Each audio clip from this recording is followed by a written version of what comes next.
व्यासपीठावर उपस्थित आदरणीय दिलीप मानेजी, आदरणीय चेतनभाऊ नरोटेजी, आदरणीय राम शिंदे सर, आदरणीय प्रशांत लंबे सर, आशीष चव्हाणजी, स्वाती चोपड़े मैडम, निमराज जाधवजी, अंकुश कुंभारजी, राजाराम चव्हाणजी, दादासाहेब सावंतजी, मोबाज शेख सर, शिवशंकर राठौरजी, उपस्थित सर्व शिक्षक, सर्व शिक्षिका, सगळ्यांना मनापासून काल झालेल्या रंगपंचमी कमी करा आवाज. Hello hello. सगळ्यांना काल झालेल्या रंगपंचमीच्या आणि उद्या होणाऱ्या पाडव्याच्या मनापासून शुभेच्छा देते. आज ज्या ज्या शिक्षकांचे या ठिकाणी सत्कार झाले त्यांना देखील मी मनापासून अभिनंदन करते, त्यांना देखील शुभेच्छा देते. या ठिकाणी आज एकच मिशन जुनी पेन्शन सर्व शिक्षकांच्या वतीने कार्यक्रम आयोजित केला गेला आणि या छोट्याशा अशा, सर मागे दिसत नाही, तुम्ही खूप उंच आहात. सर्व शिक्षकांचा या ठिकाणी सत्कार केला आणि ह्या छोट्याशा कार्यक्रमाला आम्हाला बोलवलं त्याबद्दल आयोजकांचे मनापासून आभार मानते. खरं तर जुनी पेन्शनचा संघर्ष हा खूप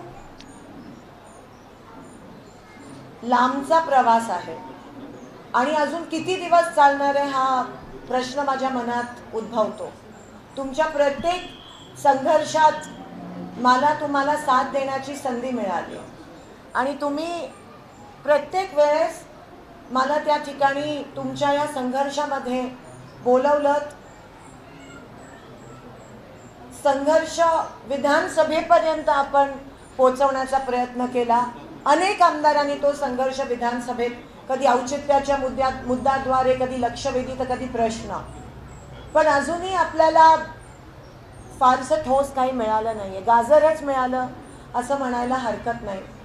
पण मी अभिमानाने सांगू शकते की ज्या राज्यात काँग्रेस आहे त्या राज्यात हिमाचलसारखं त्यांची तिजोरी एवढी महाराष्ट्र एवढी भक्कम नाही आहे, पण तरी हिमाचल प्रदेशने जुनी पेन्शन लागू केलं आणि त्यांना तिथे तुम्ही खूप प्रतिसाद दिला आणि जुनी पेन्शन लागू केलं. म्हणजे बाकी त्या ठिकाणी कदाचित काही होत नसेल, पण जुनी पेन्शन हे लागू केलं, ही खूप महत्त्वाची गोष्ट आहे. आणि आज मला या ठिकाणी सांगायचं आहे की नक्कीच जिथे शिक्षकांचा विचार केला जाईल, जे सरकार शिक्षकांना मान सन्मान देतं ते नक्की जुनी पेन्शन लागू करतं. पण जे सरकार शिक्षकांचा वापर करतं किंवा अनेक समाजातले अनेक घटक असतात त्यांचा जर वापर करतं तर त्यांना जुनी पेन्शन असेल, त्यांना त्यांचे वेगवेगळे पेन्शन असतील किंवा खाजगीकरणाकडे ते सरकार वळत असतं. आणि सरकार हे मायबाप असतं, पण या सरकारांनी ती मायबापाची भूमिका ही राबवल्या का नाही किंवा हे करत आहेत का नाही हा प्रश्नचिन्ह उभा होतो.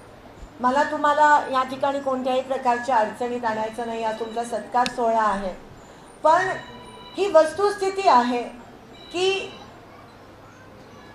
जो सपोर्ट तुम्हाला सरकारकडून अपेक्षित होता जुनी पेन्शनसाठी तो तुम्हाला मिळाला नाही आहे.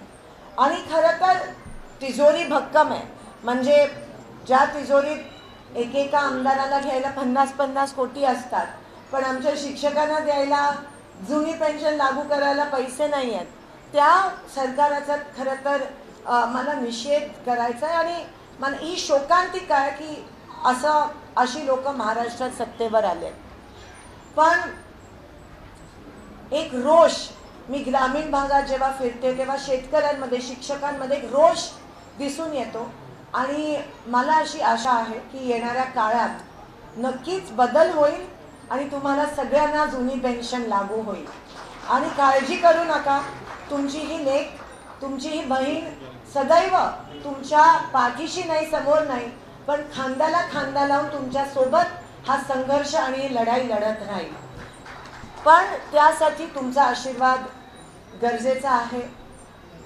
ही लढाई खूप कठीण असणार आहे आणि त्या लढाईमध्ये आम्ही सगळे, मग माने साहेब असो, चेतन नरोटे साहेब असो, आम्ही सगळे असो, आम्ही तुमच्या सोबत आहोत. हे कधी विसरू नका. आणि फक्त सत्तेसाठी किंवा निवडणुकीसाठी किंवा मतदानापुरती आपलं नातं नाही आहे, हे तुम्हाला माहिती आहे. पण जेव्हा जेव्हा जेव्हा जेव्हा तुम्ही मला हाक मारले, एका हाकेला धावून येऊन मी तुमच्या या संघर्षात सहभागी झाले. आणि ते मी माझं नशीब समजते, ते मी माझं अहोभाग्य समजते की तुम्ही मला या जुनी पेन्शन चळवळीचा एक छोटासा भाग बनवला. हे मी माझं नशीब समजते. आणि तुमची सेवा आम्हाला सगळ्यांना करायला मिळते, शिक्षकांची सेवा करायला मिळते, ह्याच्यापेक्षा अजून काय मी मागू शकते. आणि मी इथे उपस्थित सर्व महिला शिक्षिका ज्या माझ्या भगिनी आहेत त्यांना पण सांगू इच्छिते की मला माहिती आहे की तुम्हाला खूप संघर्ष करावा लागतो, घराच्या बाहेर पडण्यासाठी पण संघर्ष असतो. पण हे महाराष्ट्र हे जिजाऊचं आहे, रमाईचं आहे आणि सावित्रीबाईंचं आहे. आणि त्यांनी जो संघर्ष केला त्याच्यामुळे आज मी इथे उभी राहून तुमच्याशी बोलू शकते, तुम्ही शिक्षिका होऊ शकलात. पण त्यांचा संघर्ष जो आहे तो आपण व्यर्थ जाऊ द्यायचा नाही आहे. आणि म्हणून महिला शिक्षकाला मान सन्मान मिळालाच पाहिजे, शिक्षकांना मान सन्मान मिळाला पाहिजे. त्यासाठी जुनी पेन्शन लागू होणं अतिशय महत्त्वाचं आहे. तुम्हाला माहिती आहे की निवडणुकीचे रणशिंग फुंकले आहेत आणि या युद्धासाठी मी जात आहे, तुमचीच बहीण म्हणून. तुमचा साथ हवा आहे, तुमचा आशीर्वाद घेऊन मी हे युद्ध लढत आहे. तालुका वाईज, गावोगावी, वस्तीवर तुमचे सहकारी मला भेटत असतात, मला आशीर्वाद देत असतात. एक महिना त्या ठिकाणी आता राहिला आहे. तुमचा साथ, जसं मला असं वाटतं आपण एकमेकांना साथ देत आहोत आणि जसं मी तुमच्या संघर्षात सामील आहे तसं तुम्ही पण माझ्या संघर्षात सामील व्हा, अशी मी तुम्हाला विनंती करते. ही लढाई माझ्या एकटीची लढाई नाही आहे, ही आपल्या सगळ्यांची लढाई आहे. ही लढाई मी तुमच्यासाठी लढत आहे, कारण का तुम्हाला न्याय मिळाला पाहिजे. गेले 10 वर्ष खूप अन्याय सहन केला आहे, खूप त्रास सहन केला आहे. महागाईचा त्रास असेल, त्या ठिकाणी जुनी पेन्शन न मिळाल्याचा त्रास असेल, बेरोजगारीचा त्रास असेल, पाण्याची टंचाई आहे त्याचा त्रास असेल. आणि म्हणून ही लढाई त्या सगळ्या गोष्टींच्या विरोधातली लढाई आहे. आणि म्हणून ही लढाई आपली आहे, आपल्या दोघांची ही लढाई आहे. हा संघर्ष आपल्या दोघांचा आहे. आणि मी आशा बाळगते की तुम्ही या लढाईमध्ये मला साथ द्याल.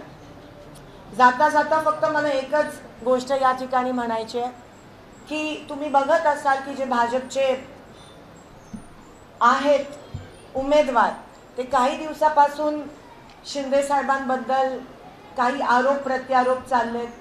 आणि मी त्यांना सांगितलं की मी उमेदवार आहे, माझ्याबद्दल बोला.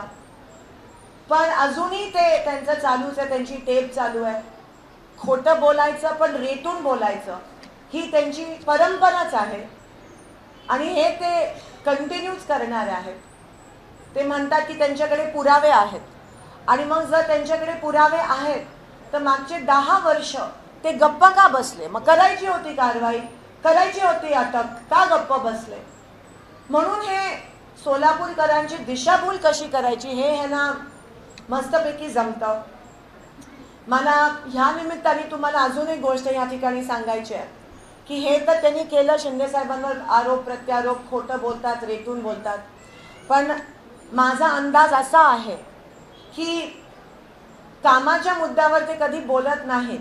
आणि म्हणून काही दिवसानंतर एक 30-35 दिवस इलेक्शनला राहिले, ते कदाचित माझ्यावर आणि माझ्या कुटुंबावर वैयक्तिक आरोप सुद्धा करण्याची शक्यता आहे. ते एवढ्या खालच्या पातळीला जातील की चुकीची माहिती पसरवतील, चुकीचे फोटो पण पसरवतील, असा माझा अंदाज आहे. आणि खालच्या पातळीला जाऊन चारित्र्य हनन माझ्यावर वैयक्तिक करण्याची शक्यता आहे, असं मला एकंदरीत अंदाज येतोय. कारण का ज्या पद्धतीत ते विकासाचे मुद्दे जे आहेत ते सोडून बाकी सगळ्या गोष्टींवर अटॅक करतायत, खोटं नाटं सांगून लोकांची दिशाभूल करण्याचा प्रयत्न करतात.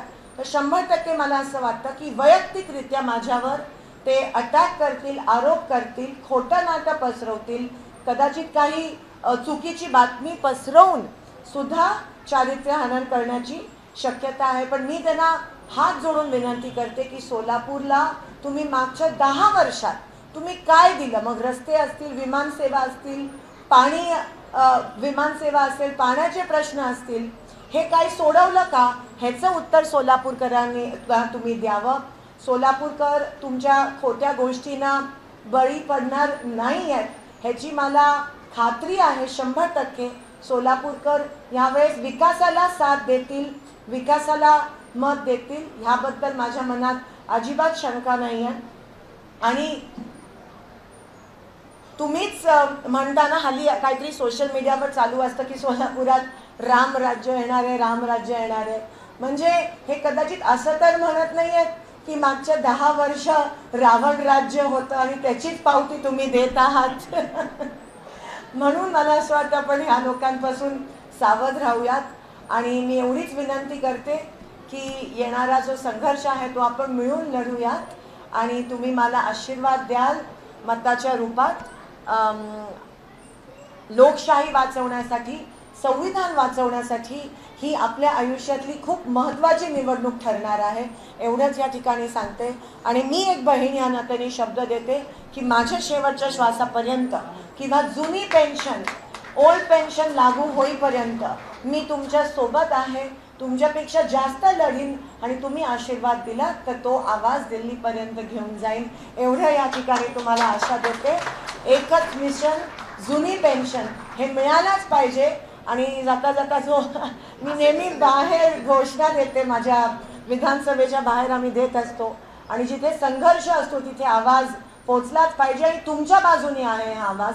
म्हणून एकदा सगळ्यांचा मला साथ मिळू दे. असं कसं देत नाही, असं कसं देत नाही, पेन्शन आमच्या हक्काचं. धन्यवाद. जय हिंद, जय महाराष्ट्र.